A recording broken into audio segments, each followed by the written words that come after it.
insane number. I think it was, I ran 808 weekends in a row. Just stop and think about that, ladies and gentlemen. Even me right now to talk to you, I'm in the car for a fucking hour getting pumped up because I'm a shy, introverted, leave me alone type of guy. Like, I'm still that motherfucker who is 6 years old, at a play, who can't say his line because I know I'm going to stutter in front of 5 people. So I walk off the stage. That's still me. So every day I'm fighting that dude. So people think, oh my God, man, you're on a podcast, you look so crazy, so evil.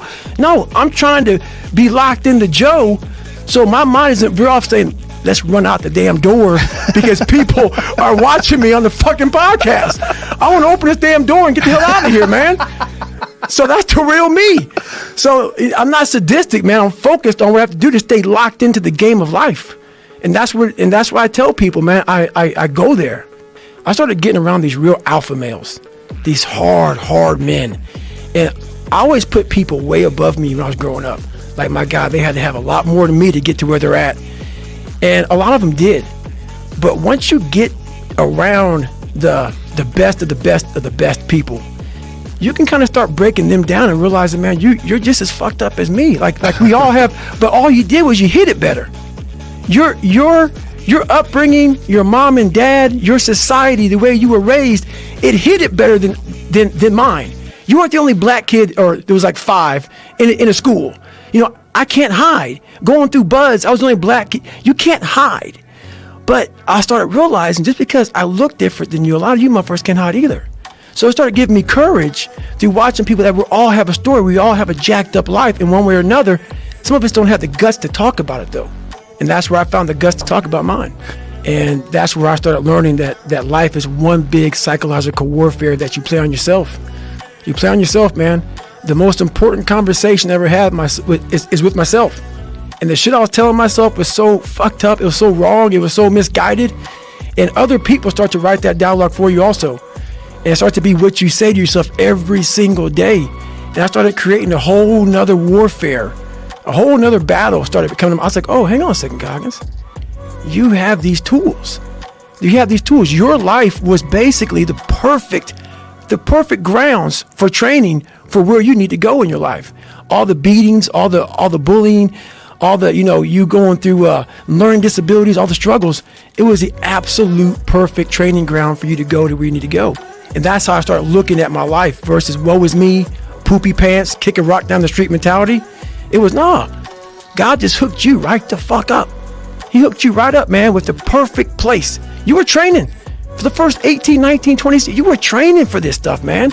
You had the advantage of everybody else versus, my God, they're so above me. They came from a great family. Mom and dad love them.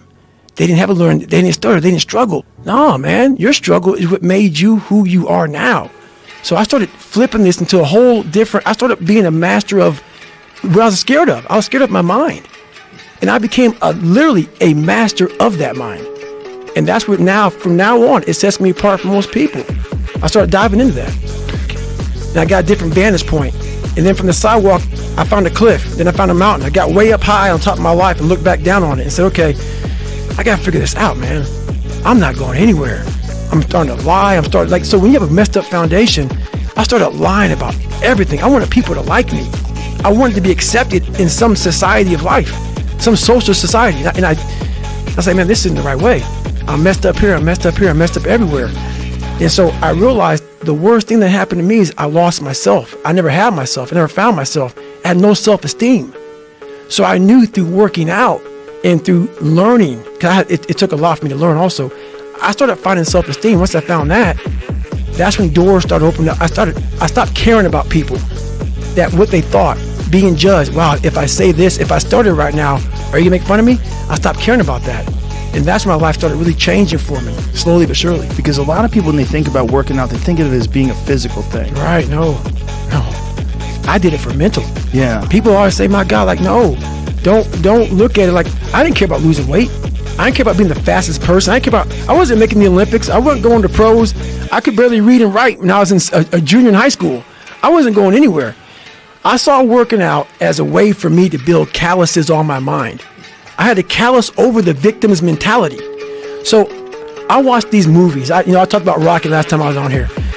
I always equated training to mental toughening.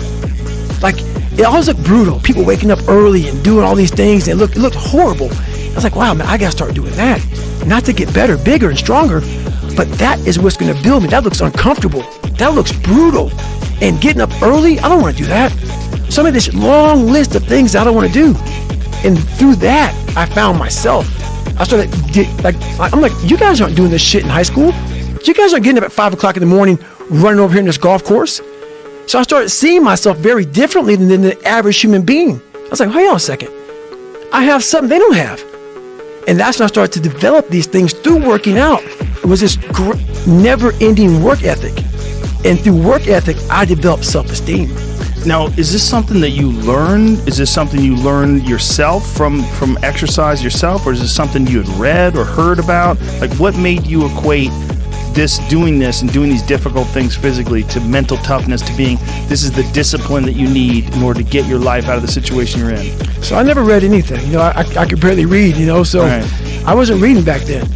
I watched a lot of movies, and I was really big into visualization. And I always equated working out to struggle. And I struggled my whole life, but I ran from it. So I started realizing, man, I got to start facing the struggle, and I got to be mentally strong for the struggle. So that's where I started coming up with, like, I'm training for life. Mentally, I'm training for life. I'm not training for, like, to lift 400 pounds. And I found out on my own pretty much, is that through discipline, through self-discipline, through repetition, through tons of repetition of the same thing that you don't want to do, and that's the key thing. Through repetition of things you don't want to do, you develop mental, like an armor for your mind. Start to armor your mind. Because mind's like, okay, we suffer every day. That's what we do. We do stuff that sucks every day. So then when the suck stuff comes, you're ready for it. And that's how I started coming up. You know, I just started being very uncomfortable. And now it's like just a way of life.